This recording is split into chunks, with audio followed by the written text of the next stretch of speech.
Hey everyone, it's Mike Andes here, and today's going to be a special episode. It was actually a YouTube live video that I performed, and I'm going to go ahead and rip the audio from this and put it here on the podcast for you.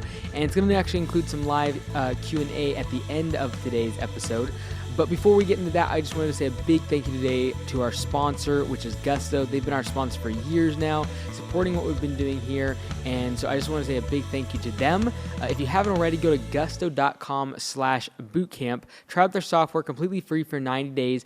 In my opinion, it's really the best on the market in terms of ease of use, getting set up really quickly, and their customer service when you have issues with your payroll or have trouble getting it set up. So check it out today. Go to gusto.com/bootcamp. All right, so let's go ahead and roll the tape of this audio-only version of this live YouTube video that we did.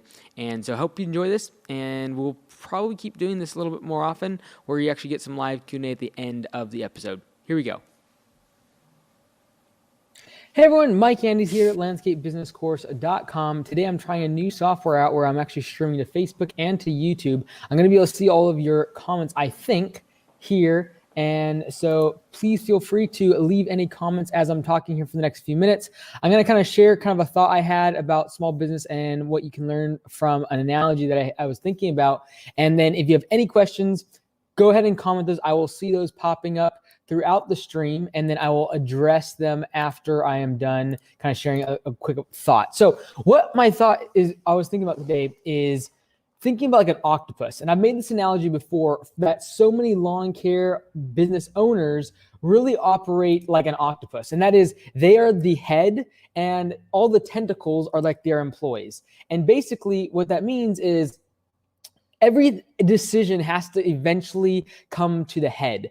Every single thing that happens in the company, every decision when it comes to equipment, every decision when it comes to marketing, hiring, whatever decision happens in the business, it ultimately runs through the head. And if you want something done in terms of you as the owner, you wanting to move the business forward, you basically have to use an employee, and they're operated by you.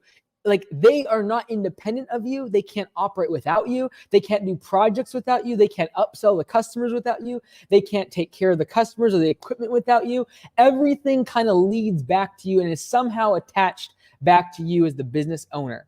And for a time, that's actually the most efficient method of growing your business and scaling. When you're really small, when you have 1, 2, 3, 4, even 5 employees, it can actually be most efficient to operate like an octopus, where everything kind of comes through you. If you need the blade sharpened, you have to reach out and tell someone to do it. If you need a project done correctly, you have to show up to the project. You have to show the crew around, show them what to do, introduce them to the customer, all the rest of it. If you need materials delivered, you again have to reach out as like a tentacle through an employee and go get stuff done. But at the end of the day, everything really connects back to you as the owner. And it's most efficient that way as a small business because things get done right. And what we're talking about today is getting out of that mindset so you can actually grow and scale. Because an octopus can do so well for a while, but when an arm gets severed, like that arm is goodbye. Like the arm is gone. It's useless. There is absolutely no worth for it whatsoever. And, the octopus can keep living because it's like when we fire someone or when someone leaves us as an employee, we're like, oh, well, no, forget them. Like I'm just going to keep moving on with my company. And we keep going because we're the head. We make the decisions. And when that arm is severed from us, like, okay, whatever, we lost an employee. Here we go. We're going to keep going with the people we got. But what happens is, if the head gets crushed, if the head gets, whacked as an octopus, there's going to be a lot of damage to the whole organism. The whole organism is going to fall apart. The whole organism is going to die. And that's what happens with small businesses is because everything runs through the owner all the time. When something happens to the owner that's detrimental, whether it be a health issue, mental health issue, family, they have to move away, whatever it might be, the entire business dies. And there are no systems, there are no people, there is no team, there is no structure that allows the business to grow and expand and thrive and continue to survive without the head, which is the owner, because everything's been flowing through them. They've been the nucleus by which every single decision in the company is being made. There's no autonomy from the employees to actually act without the instruction of the head. right? That tentacle has no ability to do anything without being connected to the head. And you might be getting a lot of stuff done, and you might be, pride yourself in multitasking. Well, guess what? An octopus can do 8 things at the same time. They can be reaching, doing different things, but at the end of the day, everything really connects to them, the head, as the owner of the business, and they're just multitasking. They're getting a lot done. They pride themselves on how much they get accomplished in a day, but at the end of the day, every single employee, every single team member is really just another tentacle that is attached to the owner and just kind of like a minion. They get done what the head is wanting them to do, but they have no brain of their own. They have no autonomy of their own. I want to kind of, I was thinking about, okay, an octopus, what's the alternative? What's the difference in the analogy? And that would be a rabbit. And the analogy is like, rabbits, multiply really fast, and you say, oh, they multiply like rabbits. Here's the thing. A rabbit, when they're born, 3 months later, literally, they're able to reproduce. And they might live 10 to 12 years, and gestation time is only 30 days. So they can produce babies very, very quickly. And every single litter can include like 4 to 12 kits, or like, I guess you'd say bunnies, right? Like little rabbits. And so literally they can pump these things out. They can get like 100 of these things in a year of new rabbits. What that means, it's like when I think about a team that's 3 or 4 people, or maybe even 5, their biggest vulnerability, their biggest like offensive measure really needs to be the fact that they need to grow. Because if you have 2 or 3 employees, let's say you have 3 employees, really great employees, you have a great team, but then what happens if one of them moves away and the other one has a physical health issue, and now you're down to 1 employee and yourself? Like, you're in a really bad place. For many, many of our small business owners, the best defense is great offense.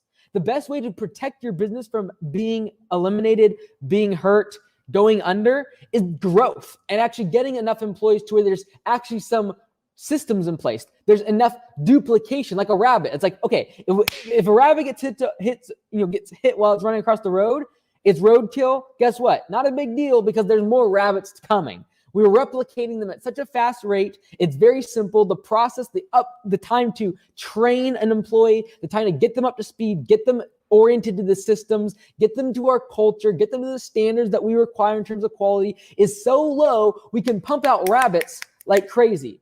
And so therefore, instead of getting worried about the head of an octopus getting hurt and then literally the whole organization falling apart, you're not really as concerned with the fact that if a rabbit gets hit, we got more rabbits coming, because that rabbit had probably 8 or 10 different brothers and sisters. They're going to also replicate, and the chain is going to continue. And so literally the course of a lifetime of a rabbit, literally they can produce like 1,000 rabbits. And so when we look at someone, in my opinion, that's a great leader, it's not someone that has a great brain and is the octopus, has everything, all the decisions coming through them, makes all this, is able to do so many different things with all their different arms, and it just seems like they're getting so much done in a day, and they're making all the decisions and making they are the grand master of the chess game. They do all the decisions in the company come through them. That's not the successful business. The successful business is the one that can duplicate, replicate, and the leader who is successful in my mind is the person that can create 1,000 other people that have the same mindset, the same mentality, the same quality standards, the same way of treating the customer, getting all of those rabbits to the same degree of speed. Okay, so the biggest thing about a rabbit is it doesn't have like a whole lot of defense mechanisms. It doesn't have big teeth. It can't fight. The one thing a rabbit can do is speed. And that's one of the biggest things I find with small business owners. I talked about it a couple of weeks ago, and that is when it comes to decisions in our small business, the biggest defense we have is offense. That is speed, is making decisions, is going quickly. The reason you're able to beat out your competitors in your local market that have 50, 60 employees and have done the same thing for 50 years, they don't have a website, they just go off of word of mouth. The reason you can beat them is because of speed. The reason a rabbit can survive 10 to 12 years if it lasts its whole lifetime is the fact that it can run away when things are bad.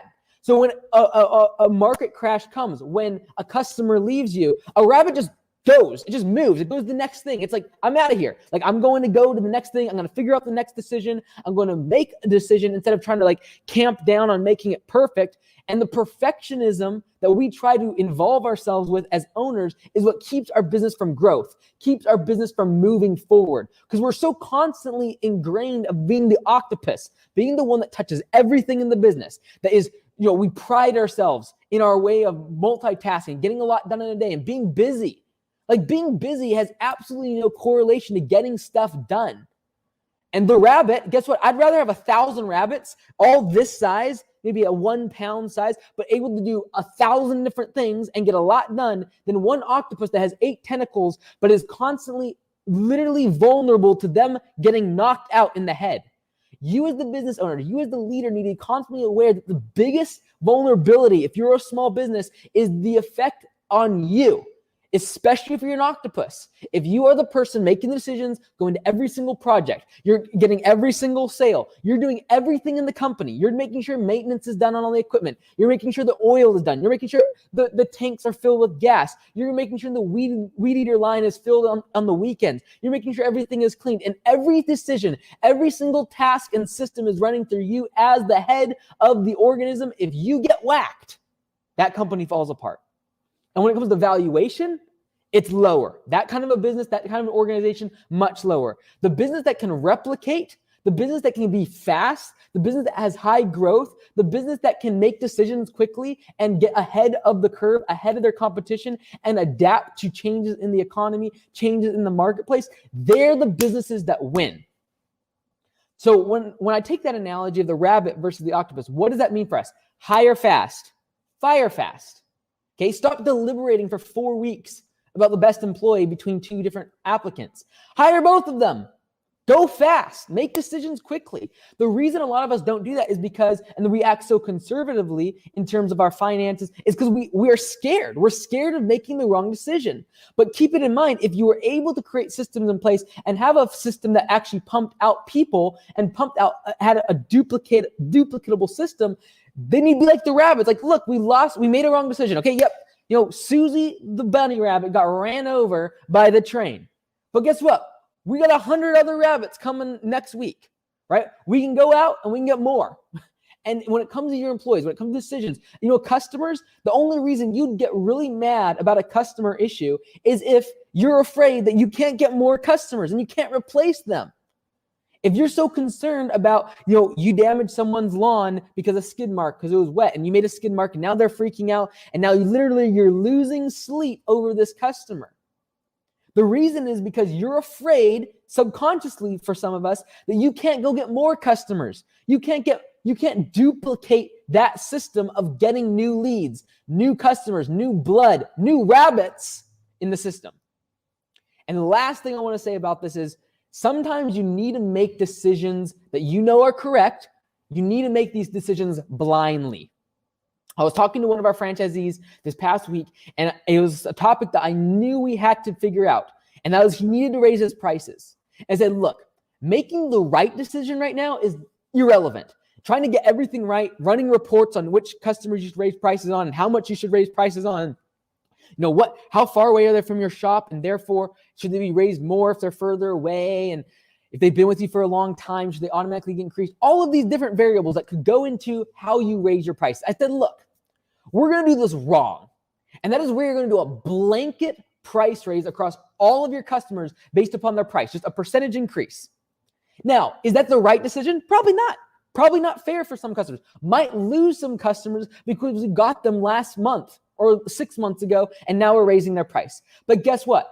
Sometimes when you need to make the right decision in terms of it's the right thing for the business, you need to do it blindly. You don't need to analyze. You don't need to spend 6 months trying to figure out the right way to do it. You just need to do it. The reason the rabbit prevails and continues to survive despite the fact that it has absolutely no ability to attack or defend itself is one thing, and that's speed. So when it comes to your business, the best way to defend and keep your business surviving is to be able to make decisions quickly. All right. So I hope that was kind of helpful. I'm going to go jump into the comment section now, and I'm live on YouTube and on Facebook. So I actually, I think I can actually click on your comments now and it'll see it on the screen. So let me go through these. I got a few minutes here before my next call. Matthew, Junior, Ariaga, James, Matthew, welcome. Jeff, what's up, guys? So I'm going to go ahead and go ahead and ask questions. So Robbie White has a question here. What are your thoughts on monthly billing for services versus billing per visit? We currently bill per visit, thinking of switching to monthly billing to have more steady income to the slow months. Great question. So from a cash flow standpoint, like Robbie's saying here, it is better to have monthly cash flow throughout the whole year. This is the thing. When it comes to speed of growth, having someone sign a 12-month contract or trying to explain to them how that's going to work is usually just more friction to the sales process.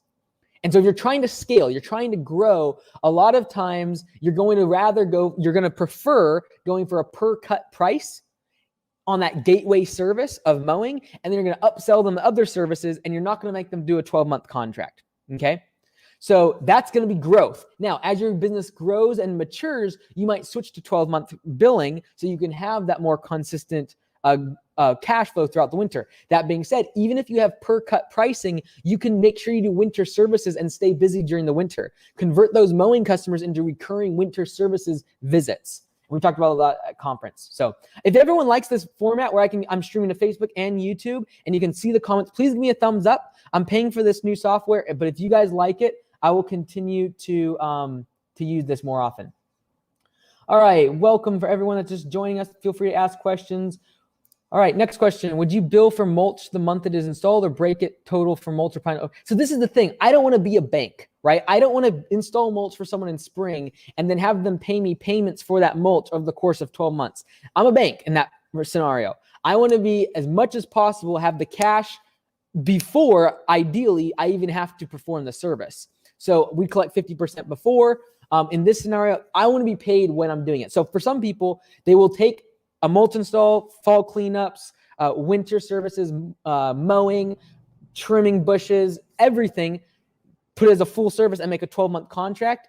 Totally fine. I'm not against that at all. Better cash flow. You won't have the ups and downs in terms of cash flow. But the bottom line is your labor, your biggest variable expense is labor and materials. And that's going to go up and down based upon how much services you're performing. So if I'm doing a lot of services, my labor and my material cost is also going to go up. So it's going to be almost like counterintuitive in your brain when at that time you're actually making your lowest profit margin, because now your variable cost is going to go down, labor and materials, during the winter time. Okay, so just keep that in mind. It all balances out, in my opinion, as long as you run the numbers correctly. All right, we're going through questions. Let's see here. I don't know about this talk. He's talking comparing rabbits to business. You got to listen to the very beginning. Come on now. Troxel, the analogy is good. Thank you. All right, Mark Hansen has a question. Hey, Mike, I've recently been having an issue with my emails going out to customers. They keep finding them in their spam folder. They add us as contacts, but it still goes to their spam. This is a tough one. Gmail, Yahoo, they're getting better and better at filtering out CRM, as well as even things like MailChimp. It's getting more and more difficult. There's several things you can do. It really depends on the different type of CRM. And it also is like you can try to do it on the phone. And a lot of times the biggest thing is if they don't get the estimate within like 24 hours, you want to give them a call and they tell them to check their spam. And usually if they open up their email, they can mark it as like a good email if it did go to their spam folder. It's happening for both invoices and sales emails. Any tips or ideas why it is happening and how to fix it? I would check in with your CRM and see if they have something that they're specifically working on.